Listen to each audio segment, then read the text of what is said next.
नमस्कार, स्वागत है एक बार फिर से आपका आपके YouTube channel round to math में। आज हम फिजिक्स में संवेग मोमेंटम के बारे में पढ़ेंगे। इसके पहले वाले पार्ट में हम Newton's first law of motion आपको अच्छे से पढ़ाएं। उसमें हमने बताया कि न्यूटन के प्रथम नियम के अनुसार किसी वस्तु के स्थिति में परिवर्तन करने के लिए बल एक आवश्यक अवयव है। द्वितीय नियम में हम पढ़ेंगे कि किसी वस्तु पर बल लगकर उसकी स्थिति में वह कितना परिवर्तन कर देता है, यानी बल के परिमाण के बारे में पढ़ेंगे। और बल के परिमाण के बारे में पढ़ने से पहले या न्यूटन का द्वितीय नियम पढ़ने से पहले आपको समझ में आ जाना चाहिए अच्छे से संवेग मोमेंटम क्या है। पूरा का पूरा जो Newton second law of motion है वो मोमेंटम पे बेस है, संवेग पे। अगर आपने संवेग को समझ लिया तो न्यूटन का द्वितीय नियम बिल्कुल अच्छे समझ में आ जाएगा।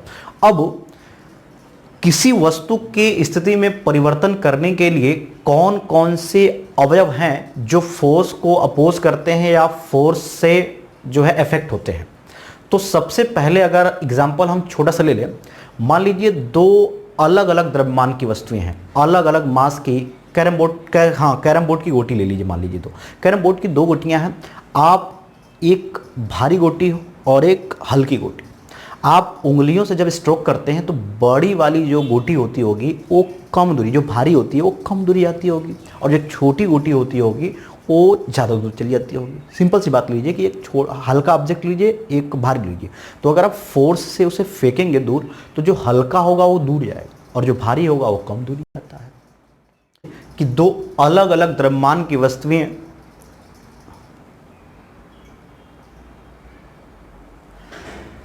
इसी क्रम में समझ लीजिए कि दो अलग अलग द्रव्यमान की वस्तुएं समान वेग से गतिमान हैं। अलग अलग द्रव्यमान की वस्तुएं समान वेग से गतिमान हैं, तो आपको अधिक द्रव्यमान वाली वस्तु को रोकने के लिए अधिक बल लगाना पड़ता है और कम द्रव्यमान वाली वस्तु को रोकने के लिए कम बल लगाना पड़ता है। अर्थात कि वस्तु के स्थिति में परिवर्तन करने के लिए द्रव्यमान इफेक्ट कर रहा है, आपका द्रव्यमान का प्रभाव पड़ रहा है वस्तु के स्थिति में परिवर्तन के लिए।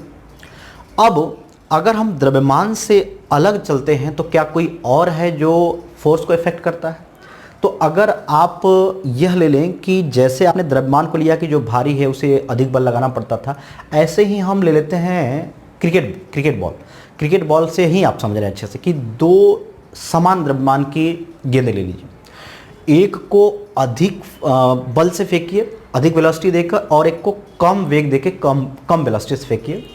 तो आप देखे होंगे कि अगर दूसरा व्यक्ति जो उसको लपक रहा होगा या जिसको कैच कर रहा होगा, जो ज़्यादा वेग से गया है उसको रोकने के लिए अधिक बल लगाना पड़ा होगा, और जो कम वेग से गया होगा उसको कम बल से ही रोक लेगा। जैसे आप फास्टर बॉलर और स्पिनर बॉलर की जो है आप देख सकते हैं कि जो बहुत तेज़ फेंकता है उसको रोकने के लिए आपको कीपर को ज़्यादा एफर्ट लगाना पड़ता है, और जो स्पिनर रहते हैं उसके लिए थोड़ा सा आसान हो जाता है। तो जैसे आपका द्रव्यमान बल के परिवर्तन को प्रभावित कर रहा है, वैसे ही वेग भी बल के परिवर्तन को प्रभावित करता है। यानी कि द्रव्यमान, पहले नियम में तो यही था कि द्रव्यमान जड़त्व यही था, लेकिन आप द्वितीय नियम में आते हैं तो एक और इफेक्ट आ जाता है कि बल को प्रभावित करने में वेग का ही पूरा योगदान होता है और द्रव्यमान का, दोनों का। अब अगर इन्हीं दोनों के गुणनफल को ले लिया जाए तो इसे हम संवेग कहते हैं। किसी वस्तु के द्रव्यमान और उसके संगत वेग के गुणनफल को संवेग कहते हैं। देखिए, संग से होता है संहति। अगर मास का आप हिंदी मीनिंग देखें तो संहति होता है मास, और वेग वेलोसिटी। तो किसी वस्तु के द्रव्यमान और वेग के गुणनफल को हम संवेग कहते हैं। Momentum equal to mass into velocity, P equal to m into v. यह एक वेक्टर क्वांटिटी है। संवेग एक सदिश राशि है। बहुत ज़्यादा पूछता है कि निम्न में कौन सदिश राशि है, तो अक्सर आप देखे होंगे कि आपको ऑप्शन आवेग या संवेग ही मिलता है, मोमेंटम और इम्पल्स। तो याद रखिएगा, जो मोमेंटम है, संवेग है, यह एक सदिश राशि है, वेक्टर क्वांटिटी है। इसकी यूनिट देख लेते हैं, SI या MKS मात्रक संवेग का जो है यहाँ से निकाल सकते हैं आप। अगर यूनिट भूल जाते हैं तो अगर फार्मूला याद है वहाँ से निकाल लेंगे, P equal to m into v. तो m जो MKS में मास होता है वो किलोग्राम में मेज़र करते हैं, तो ये आपका हो जाएगा किग्रा यम, किग्रा हो जाएगा। और v की बात करेंगे तो v होता है मीटर पर सेकेंड, तो ये आपका हो जाएगा किग्रा मीटर प्रति सेकेंड, जिसे सेकेंड की पावर -1 भी लिख सकते हैं। तो ये आपका हो जाएगा किग्रा मीटर प्रति सेकेंड, या एक पेपर में भाई ऑप्शन बनाना है उसको कुछ भी बना सकता है। तो इसका मात्रक न्यूटन, अभी मैं आपको पढ़ाऊंगा जो द्वितीय नियम तो उसमें बताऊंगा अच्छे से, तो क्लियर हो जाएगा। तो ये न्यूटन सेकेंड भी इसका मात्रक होता है MKS, न्यूटन सेकेंड, याद रखिएगा। संवेग का मात्रक न्यूटन सेकेंड भी होता है। आपको आवेग पढ़ाऊंगा तो और भी क्लियर हो जाएगा, I = F × ΔT, तो वहाँ से भी आप समझ जाएंगे। अभी द्वितीय नियम पढ़ेंगे तो सब एक एक करके सब क्लियर होता जाएगा। तो इसका मात्रक जो है MKS या SI मात्रक किग्रा मीटर प्रति सेकेंड हो जाएगा, या न्यूटन सेकेंड, याद रखिएगा। MKS मात्रक भी पूछ देते हैं एग्जाम में। अब है इसका CGS मात्रक। CGS मात्रक आप CGS मात्रक समझ ही रहे हैं कि सेंटीमीटर ग्राम सेकेंड में पद्धति में जब जाएंगे तो जो आपका किग्रा है वो ग्राम हो जाएगा, किग्रा ग्राम हो जाएगा, और आपका मीटर जो है सेंटीमीटर हो जाएगा, सेंटीमीटर हो जाएगा, सेकेंड आपका सेकेंड रहता है, तो ये आपका हो जाएगा सेकेंड प्रति सेकेंड। ग्राम सेमी प्रति सेकेंड CGS में, और MKS में किग्रा मीटर प्रति सेकेंड या न्यूटन सेकेंड, याद रखिएगा। मात्रक पूछ सकता है। संवेग कैसी राशि है? सदिश राशि है। अब संवेग समझने के बाद कुछ कंडीशन बेस्ड क्वेश्चन भी आ जाते हैं कि जैसे दो वस्तुओं के संवेग बराबर है, या दो वस्तुओं के द्रव्यमान बराबर है, या दो वस्तुओं के वेग बराबर है, तो उनका अलग अलग मास क्या इफेक्ट करेगा, मोमेंटम पे, यार मोमेंटम क्या इफेक्ट करता है वेलोसिटी पर, ये सब क्रम से देख लेते हैं। क्वेश्चन एक भी बचना नहीं चाहिए आपसे संवेग का। तो सबसे पहले नोट्स में हमने लिया है, यदि M1 और M2 द्रव्यमान की दो वस्तुएं, अलग अलग मास की दो ऑब्जेक्ट हैं जिनके वेलोसिटी सेम है, देखिए लिखा हुआ है वस्तुएं समान वेग से गतिमान है, जिनके वेलोसिटी सेम है, v1 v2 v मान लिया हूँ कि v है। तो यहाँ से क्लियर हो गया कि आपका मोमेंटम P = mv, तो यहाँ से हो जाएगा P1 = m1v और P2 = m2v। तो अगर हम डिवाइड कर दें दोनों को तो ये हो जाएगा P1/P2 m1v m2v, तो ये v से v कैंसिल आउट हो जाएगा, तो ये P1/P2 = m1/m2 कह सकते हो कि P is directly proportional to m। दूसरा तरीका, जैसे फिजिक्स में डिफिनीशन आप बनाते रहते हो कि समानुपाती, व्युत्क्रमानुपाती, वहाँ से भी अगर आप देखते हैं तो P = m × v, हमने कहा कि v समान हो, यानी v कांस्टेंट कर दे, तो देखिए v अगर कांस्टेंट कर देते हैं तो ये P डायरेक्टली प्रोपोर्शनल m हो जाएगा। तो ऐसे भी आप बता सकते थे डायरेक्ट कि P डायरेक्टली प्रोपोर्शनल m, जब v कांस्टेंट हो जाएगा तो P is directly proportional to m, direct. यानी कि अगर दो वस्तुओं के वेग बराबर हों और उनके द्रव्यमान अलग अलग हों तो उस वस्तु का संवेग ज़्यादा होगा जिसका द्रव्यमान ज़्यादा होगा। चाहे तो आप नोट कर सकते हैं, आप चाहें तो इसे नोट कर सकते हैं कि यदि दो वस्तुएं जिनके वेग समान हों, दो वस्तुएं जो समान वेग से गतिमान हों, उनमें उसका संवेग ज़्यादा होता है जिसका द्रव्यमान ज़्यादा होता है। दो वस्तुएं समान वेग से गतिमान है तो उसका संवेग ज़्यादा होगा जिसका द्रव्यमान ज़्यादा होगा। अब दूसरा कंडीशन हमने रखा है कि यदि दो समान द्रव्यमान, अब मास इक्वल कर देते हैं, यदि दो समान द्रव्यमान की वस्तुओं के वेग अलग अलग v1 और v2 हो, वेलोसिटी अलग अलग हो v1 और v2, तब उनका कैसे आपका मोमेंटम चेंज होता है या इफेक्ट करता है उसको देख लेते हैं। If m1 m2 = m, m constant हो गया आपका, तो देखिए यहाँ से हम मोमेंटम पहले ऑब्जेक्ट का ले लें P1 = m × v1, दूसरे ऑब्जेक्ट अगर ले लें P2 = m × v2, अगर डिवाइड कर दिया जाए तो ये P1 और P2 इधर से हो जाएगा m1 v1 m2 m v2 sorry, तो यहाँ से m से m कैंसिल हो सकता है, यानी यहाँ से दिस इम्प्लाइज ये हो जाएगा P1/P2 = v1/v2। अब ये क्लियर कर रहा है बिल्कुल कि जो आपका मोमेंटम है वो वेलोसिटी के डायरेक्टली प्रोपोर्शनल है। आप डायरेक्ट भी देख सकते हैं, अगर आपका उसमें पहले में वेलोसिटी कांस्टेंट था तो ये P मास के डायरेक्टली प्रोपोर्शनल हुआ था, अगर वेलोसिटी कांस्टेंट हो गया तो मास के, और मास कांस्टेंट हो गया तो वेलोसिटी के डायरेक्टली प्रोपोर्शनल है। यहाँ से डायरेक्ट भी आप बोल सकते थे कि sir P is directly proportional to velocity. अर्थात यदि दो वस्तुओं के द्रव्यमान समान हो, नोट करिएगा, दो वस्तुओं के द्रव्यमान समान हो तो उस वस्तु का संवेग ज़्यादा होगा जिसका वेग ज़्यादा हो, उस वस्तु का संवेग ज़्यादा होगा जिसका वेग ज़्यादा होगा। ये दो, एक कंडीशन और है उसको भी देख लेते हैं। तीसरा केस है कि यदि दो वस्तुओं के द्रव्यमान अलग अलग हो, उनके वेग भी अलग अलग हो, परंतु उनके संवेग समान हो। फिर से, द्रव्यमान दोनों वस्तुओं के अलग अलग हो, वेग वेलोसिटी मास दोनों अलग अलग हो, लेकिन मोमेंटम दोनों का सेम हो, P1 P2 बराबर आपस में, तब क्या कंडीशन बनते हैं, तब क्या क्वेश्चन बनता है, ये देख लीजिएगा। तो इस तरह हम कह सकते हैं कि P1 इक्वल टू P2, तो M1 V1 is equal to M2 V2, और यहाँ से कॉन्सेप्ट अगर लगाएं तो हमारा हो जाएगा M1, इधर ही लाइएगा तो ये हो जाएगा upon M2 is equal to V2 upon V। यहाँ से आपको लग रहा होगा कि जो मास है वेलोसिटी के इन्वर्सली प्रोपोर्शनल हो जा रहा है, जो मास है वो वेलोसिटी के इन्वर्सली प्रोपोर्शनल हो जा रहा है। या आप अगर इससे भी लगाना चाहें अनुमान P equal to M into V से, तो अगर आपका कह देते हैं कि P is a constant, P अगर कांस्टेंट हो जाए तो यहाँ से M इंटू V जो है वो कांस्टेंट हो जाएगा, यानी हम कह सकते हैं कि M is inversely proportional to V। कब? जब संवेग दोनों वस्तुओं के बराबर होंगे तब द्रव्यमान वेग के व्युत्क्रमानुपाती होता है। इसका मतलब क्या है व्युत्क्रमानुपाती का, कि एक बढ़ेगा तो एक घटेगा। तो इस कंडीशन में दोनों में उस वस्तु का वेग ज़्यादा होगा जिसका द्रव्यमान कम होगा। फिर से, दो वस्तुओं के संवेग बराबर हों तो उनमें उस वस्तु का वेग ज़्यादा होगा जिसका द्रव्यमान कम होगा। एग्जाम्पल में ले लीजिएगा, सपोज एक ट्रक है और एक कार है, तो ट्रक जाहिर सी बात है इसका मास ज़्यादा होता है, कार का मास क्या होगा, कम होगा।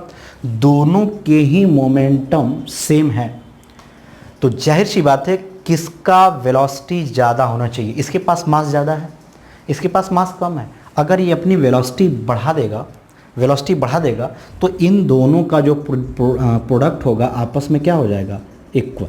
याद रखिएगा कि यदि दो समान द्रव्यमान, दो वस्तुएं ऐसी जिनके संवेग बराबर हों, उनमें उस वस्तु का वेग ज़्यादा होना चाहिए जिसका द्रव्यमान कम हो।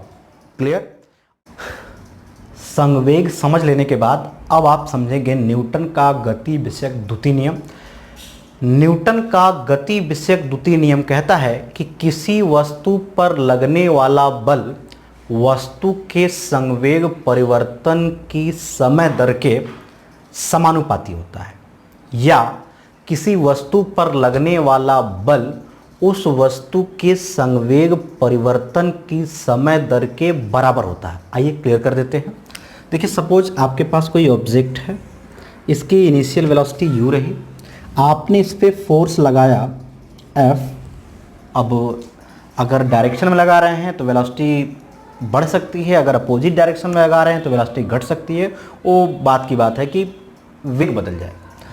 तो वस्तु पर आपने u वेलोसिटी है, ये ज़ीरो भी हो सकता है, इनिशियली रेस्ट में भी हो सकती है। तो कोई ऑब्जेक्ट है जिस पर आपने F फोर्स लगाया, कितने टाइम तक, डेल्टा t टाइम तक, तो इसकी जो वेलोसिटी है वो चेंज होकर अब हो गई आपकी v। याद रखिएगा, अभी मत कहिएगा सर छोटा बड़ा बना दिए तो वेलोसिटी ऑब्जेक्ट बदल गया है, ऐसा कुछ नहीं, ये वही ऑब्जेक्ट है। F बल लगा डेल्टा t टाइम तक, तो इसकी वेलोसिटी u से बदलकर v हो गई। तो संवेग क्या होगा आपका, संवेग इनिशियली आप देखेंगे तो हो जाएगा m इंटू यू, प्रारंभिक वेग ले लेंगे, और फाइनली संवेग अगर हम लोग देखें P2 तो ये हो जाएगा आपका m, ये इनका जो मास होगा वो वही रहेगा, इनकी वेलोसिटी हो गई v। तो अगर हम संवेग परिवर्तन देखें तो हमारा संवेग परिवर्तन डेल्टा p हो जाएगा P2 माइनस P1। याद रखिएगा, तो ये यहाँ से मिल जाएगा हमको delta p equal to M V minus M U, या आप डायरेक्ट इसको डिफिनीशन से रख सकते थे कि sir f is directly proportional to delta p by delta t। या देखिए ये इसलिए लिख दिया कि आगे आपको डेरिवेशन या समझने में आसानी हो। तो देखिए ये हमारा ये कॉन्सेप्ट है न्यूटन्स का सेकंड लॉ ऑफ मोशन का, कि किसी वस्तु पर लगने वाला बल वस्तु के संवेग परिवर्तन की समय दर के समानुपाती होता है। अब जब समानुपाते को इक्वल लिखते हैं तो किसी कांस्टेंट से मल्टीप्लाई करते हैं, तो थोड़ा सा लास्ट में करते हैं उसको। यहाँ से हमारा हो जाएगा F is equal to M V minus M U, sorry directly proportional delta T.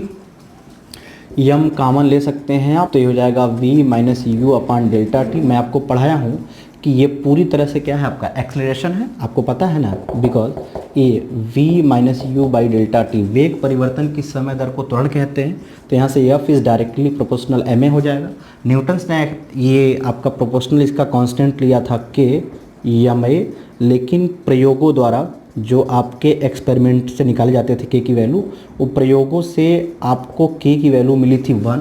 तो यहाँ से f इज़ इक्वल टू हो जाएगा हमारा ma।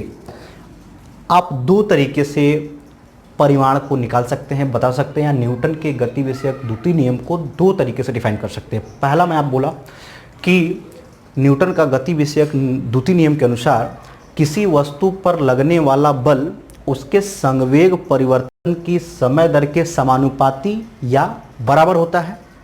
दूसरी तरीके से आप यहाँ से उठाइए, जो ज़्यादा आप पढ़ें, यहाँ से इस पर न्यूमेरिकल भी पूछता है आपका। न्यूमेरिकल हम एक पार्ट बनाएंगे मैकेनिक्स पूरा, उसमें न्यूमेरिकल ही रहेगा, तो इस पर न्यूमेरिकल भी पूछा हो कि बल कितना होगा, त्वरण कितना होगा।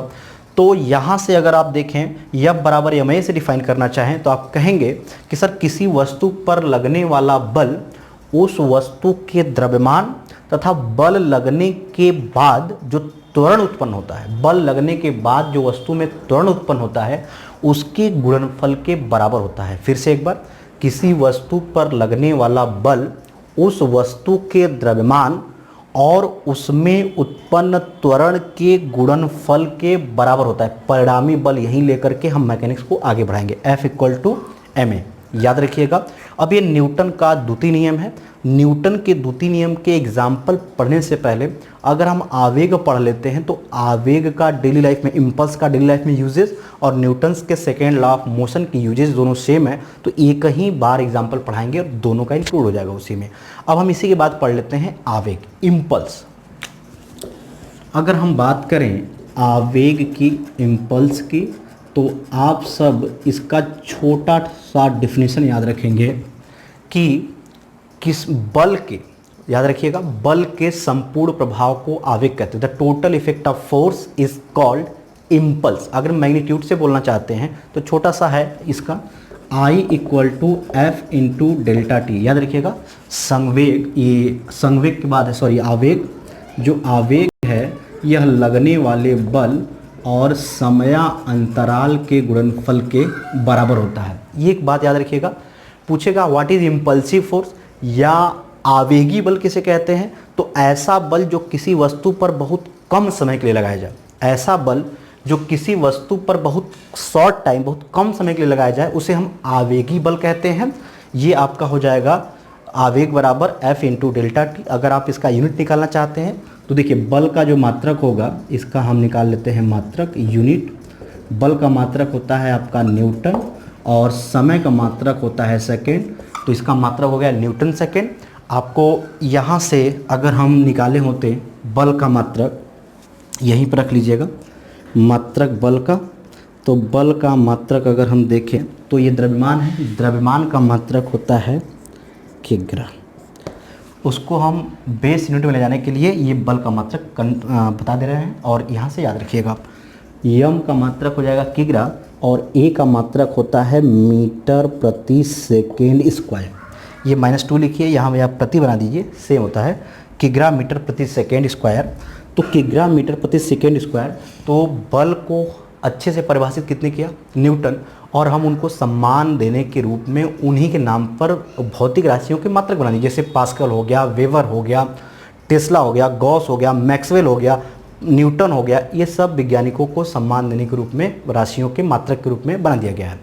तो इसका जो एसआई मात्रक या एमकेएस मात्रक होता है आपके बल का, वह हो जाता है न्यूटन। तो पेपर में आ जाए न्यूटन क्या है, न्यूटन क्या है, तो न्यूटन का ऐसे ऑप्शन आ जाए किग्रा मीटर प्रति सेकेंड, किग्रा मीटर प्रति सेकेंड स्क्वायर, किग्रा मीटर, बस किग्रा मीटर। तो इस तरह आप याद रखिएगा कि जो न्यूटन होता है वो किग्रा मीटर प्रति सेकेंड स्क्वायर का बदला रूप होता है। किग्रा मीटर प्रति सेकंड स्क्वायर न्यूटन होता है, याद रखिएगा। अगर इसका सीजीएस मात्रक देख लीजिए, सीजीएस मात्रक देखना आपको, सीजीएस मात्रक देख लीजिएगा। इसका सीजीएस मात्रक होता है किग्रा, किग्रा को आप बनाएंगे, लेकिन पेपर में तो बस आपसे पूछता है कि सीजीएस मात्रक है क्या, डाइन याद रखिए, डाइन, डाइन याद रखिए, डाइन। अब यहाँ से अगर बनाएं तो किग्रा, किग्रा के लिए डाइन बराबर आप लिख देते हैं हम आपका, किग्रा के लिए आपका हो जाएगा ग्राम, और मीटर के लिए हो जाएगा सेंटीमीटर, और सेकेंड तो आपका सेकेंड ही रहता है, तो हो जाएगा ग्राम सेंटीमीटर प्रति सेकेंड स्क्वायर, प्रति सेकेंड स्क्वायर या डाइन। रिलेशन भी याद रखिएगा, 1 न्यूटन में 10 की घाते 5 डाइन होता है, 1 न्यूटन में 10⁵ डाइन, या 1 डाइन में अगर आपसे पूछ दे एग्जाम में कि 1 डाइन में कितना न्यूटन, तो 10⁻⁵ न्यूटन, 1 डाइन में 10⁻⁵ न्यूटन होते हैं। ये क्वेश्चन इंपॉर्टेंट है, बन सकता है, यहाँ से सवाल आते हैं। अब आवेग को हम रखते हैं, आवेग का मात्रक, ये मूल मात्रकों के पदे में कभी कभी पूछ दिया है आपसे कि संवेग किसके बराबर है, या कौन सी ऐसी भौतिक राशि है जिसके मात्रक और विमाएं सेम होते हैं। तो संवेग और आवेग दो ऐसे भौतिक राशि हैं जिनकी मात्रक और विमाएं सेम होते हैं। तो देखिए यहाँ से बना लें हम, सेम आपको दिखाना भी पड़ेगा कि सेम होता है। ये न्यूटन है, न्यूटन को अगर हम बेस में लिखें तो ये आप लिख सकते हैं किग्रा, किग्रा मीटर प्रति सेकेंड स्क्वायर, किग्रा मीटर प्रति सेकेंड स्क्वायर, और ये सेकेंड आपका एक है तो -2 और +1 एक कट जाएगा, तो ये हो जाएगा आपका किग्रा मीटर प्रति सेकेंड, किग्रा मीटर प्रति सेकेंड। आप पीछे देख सकते हैं कि जो आपका संवेग था उसका मात्रक भी था किग्रा मीटर प्रति सेकेंड, देख लीजिएगा, P बराबर m × v से, किग्रा मीटर प्रति सेकेंड। तो संवेग और आवेग के मात्रक और विमाएं समान होते हैं। इनमें क्या समानताएं होती हैं ये भी हम इसी पार्ट में डिस्कस करेंगे, लेकिन पहले देख लेते हैं न्यूटन के गति विषयक द्वितीय नियम के एग्जाम्पल या आवेग का डेली लाइफ में एग्जाम्पल। ध्यान समझिएगा एग्जाम्पल को। अब F = ΔP/ΔT है, या I = F × ΔT है, बल के संपूर्ण प्रभाव को आवेग कहते हैं। एग्जाम्पल इसका लिख लीजिएगा, और हो सकता है कि आपको ऐसे याद हो जाता है तो फिर आप मत लिखिए, लेकिन एग्जाम्पल थोड़ा लिखे रहेंगे तो पेपर में बनेगा तो याद रहेगा कि ये न्यूटन का द्वितीय नियम है। पहला एग्जाम्पल आप ले सकते हैं कि 2 पहिया या 4 पहिया वाहन होते हैं, उसमें गाड़ियों में आघात अवशोषक साकर्स लगाए जाते हैं। कैसे? अगर आपके सॉकर्स लगे रहेंगे तो जब गाड़ी खड्डे में पहुंचती है या कहीं उबड़ खाबड़ रास्ते पहुंचती है तो होता क्या है कि पहले आपके साकर्स बैठेंगे, पहले साकर्स बैठेंगे तो टाइम इंटरवल बढ़ जाएगा, टाइम इंटरवल बढ़ जाएगा। आपको सीधे सीधे दिख रहा होगा कि अगर टाइम इंटरवल बढ़ जाएगा तो इफेक्ट ऑफ फोर्स, बल का प्रभाव कम हो जाएगा, बल का प्रभाव कम हो जाएगा तो चोट आपको क्या होगी, कम आएगी। अच्छी अच्छी गाड़ियाँ, पजेरो, फार्चूनर, एक्सयूवी, जितने अच्छे साकर्स वाली गाड़ियाँ होती हैं उसमें बैठ के देखिए, 1-1 फीट 2-2 फीट गड्ढे भी आ जाए तो आपको पता नहीं चलता है। तो ये हो गया आघात अवशोषक का लगाया जाना, न्यूटन का द्वितीय नियम या आवेग। दूसरा एग्जाम्पल हम ले लेते हैं, बहुत बढ़िया आप समझते हैं, डेली लाइफ से होता है ना तो आप समझ जाते हैं। जैसे क्रिकेट प्लेयर जब बॉल आती है, कैच लपकता है, जब कैच पकड़ता है आपका तो अपनी हाथों को थोड़ा पीछे खींच लेता है। क्यों ऐसा करता है? क्योंकि जब वो अपने हाथों को पीछे खींच रहा होता है तो टाइम ड्यूरेशन बढ़ा रहा होता है, टाइम ड्यूरेशन बढ़ा लेगा, इफेक्ट ऑफ फोर्स क्या होगा, कम हो जाएगा। टाइम ड्यूरेशन बढ़ा लेगा, इफेक्ट ऑफ फोर्स कम हो जाएगा, जिसकी वजह से उसको चोट क्या होगी, कम आएगी। क्लियर करिएगा। कराटे प्लेयर ले लीजिए, कराटे प्लेयर जो है एक ही झटके में कई टाइल से या बर्फ की सिल्ली तक तोड़ देते हैं, ईंटें तोड़ देते हैं। भाई ट्रेनिंग होती है उसकी, काफ़ी मजबूत करना होता है। फिर आप लोग ट्राई मत कर लीजिएगा पढ़ने के बाद कि हम बहुत वेलोसिटी से मार देंगे तो टूट जाएगा, ऐसा नहीं, उसकी प्रॉपर ट्रेनिंग होती है। अच्छा ये बताइए कि कराटे प्लेयर जो होते हैं वो इतना कैसे जो है फोर्स लगा के तोड़ देते हैं, तो आप छोटा समझ सकते हैं कि जैसे टाइम ड्यूरेशन बढ़ जा रहा था तो इफेक्ट ऑफ फोर्स कम हो जा रहा था। अगर हम टाइम ड्यूरेशन ही कम कर दें तो इफेक्ट ऑफ फोर्स क्या होगा, बढ़ जाएगा, न्यूटन के द्वितीय नियम से या आवेग से। तो देखिए आपका टाइम ड्यूरेशन और सब करते क्या हैं कि जब स्ट्रोक करते हैं तो टाइम बहुत कम लेते हैं और वेलोसिटी बहुत ज़्यादा रखते हैं, दोनों तरीके से इफेक्ट करेगा। आपका मोमेंटम में चेंज ज़्यादा होगा कि वेलोसिटी ज़्यादा हो जाएगी। तो मोमेंटम ज़्यादा हो जाने से और आपका टाइम इंटरवल कम हो जाने से इफेक्ट ऑफ फोर्स बढ़ जाता है, जिसकी वजह से आपके टाइल्स या ईंट या बर्फ की सिल्ली जो है टूट जाती है। एक एग्जांपल और ले लीजिए और सावधानी भी शायद इसी से आप सीख लें। देखिए, एक्सीडेंट जब दुर्घटना होती है तो जो व्यक्ति बहुत तेज वाहन चला रहा होता है उसकी क्षति ज़्यादा होती है, चाहे उसका गाड़ी का टूटना हो या उसके शरीर में चोटें आना हो। तो दुर्घटना में जो ज़्यादा तेज चला रहा होता है उसका जो क्षति है वो ज़्यादा होता है। क्यों होता है? क्योंकि जब वो टकराएगा तो उसकी वेलोसिटी आपकी हाई होगी बहुत ज़्यादा, और टक्कर के बाद तुरंत जीरो पे आना चाहेगी या कम होना चाहेगी। चेंज इन मोमेंटम आपका देख रहे हैं ज़्यादा हो रहा है। दूसरी बात है, टाइम इंटरवल कम लेगा टकराने से या सड़क से या आपसे टाइम इंटरवल कम ले लिया तो आपका इफेक्ट ऑफ फोर्स बहुत बढ़ गया। इफेक्ट ऑफ फोर्स बढ़ गया तो जो तेज होगा उसको चोट क्या होगी?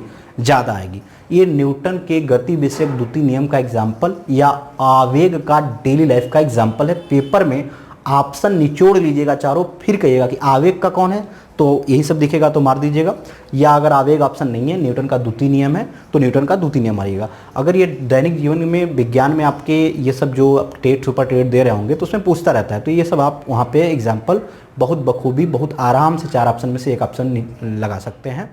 इस वीडियो का लास्ट टॉपिक देख लेते हैं, संवेग और आवेग में संबंध, relation between momentum and impulse. देखिएगा, आप अभी पढ़े हो कि force F equal to delta P by delta T according to second law of motion. Newton second law of motion में आप यही पढ़े हो कि लगने वाला बल संवेग परिवर्तन की दर के बराबर होता है या समानुपाती होता है। अब यहाँ से अगर हम डेल्टा T को इस पार लेके चले आए तो F इंटू डेल्टा T बराबर हो जाएगा डेल्टा P। आपको मैं पढ़ाया था वहाँ पे आवेग बराबर बल गुणे समय अंतराल, शॉर्ट टाइम के लिए जो लग रहा था। तो यहाँ से आप देख सकते हैं F into delta T equal to delta P। कह सकते हो कि सर ये आवेग ही है, तो ये आपका हो जाएगा आवेग बराबर, ये देखिएगा, संवेग परिवर्तन, यानी किसी वस्तु का संवेग परिवर्तन उस वस्तु के आवेग के बराबर होता है। इसीलिए हम कहते हैं कि संवेग और आवेग के मात्रक और विमाएँ क्या होती हैं? समान होती है। याद रखिएगा, किसी वस्तु के संवेग में परिवर्तन उस वस्तु के आवेग के बराबर होती है। आवेग में डिस्कस किया हूँ, पीछे आप देख सकते हैं। अब न्यूटन का तृतीय नियम हम इसके नेक्स्ट पार्ट में पढ़ेंगे। अगर आपको वीडियो पसंद आ रहे हैं तो प्लीज़ लाइक ज़रूर करें, आप वीडियो को शेयर करें, और कुछ अच्छा लगता है तो कमेंट बॉक्स में ज़रूर लिखें। और अगर थोड़ा सा भी कुछ लगता है कि आप इम्प्रूवमेंट चाहते हो या सुझाव देना चाहते हो तो नीचे मेरा व्हाट्सअप नंबर है और मेरा इंस्टाग्राम लिंक भी है, उस पर आप जाकर के मुझे डायरेक्ट मैसेज करके कोई सुझाव या कोई शिकायत कर सकते हैं हमसे आप। और चैनल को अगर आप अभी तक सब्सक्राइब नहीं किया हो तो चैनल को पहले सब्सक्राइब कर लीजिए प्लीज़, क्योंकि आपको फ्री ऑफ कास्ट इतने अच्छे कंटेंट, कोशिश तो यही है कि अच्छा से अच्छा कंटेंट कम से कम समय में आपको दे सकूं। वीडियो छोटा रहे, शॉर्ट रहे, कंटेंट बेस्ट रहे, आप तक पहुंचे मेरी बात, और आपको जो कंपटीशन के क्वेश्चन हैं वो बन सके। तो अगर चैनल को सब्सक्राइब नहीं किया हो तो चैनल को सब्सक्राइब जरूर कर ले, औरों तक पहुँचाएँ, सब्सक्राइब करने में मदद करें। जय हिंद, वंदे मातरम। मिलते हैं जल्द ही आपसे अगले वीडियो में, तब तक आप चैनल के साथ बने रहिए, अपना प्रेम भरपूर प्रेम देते रहें। नमस्कार।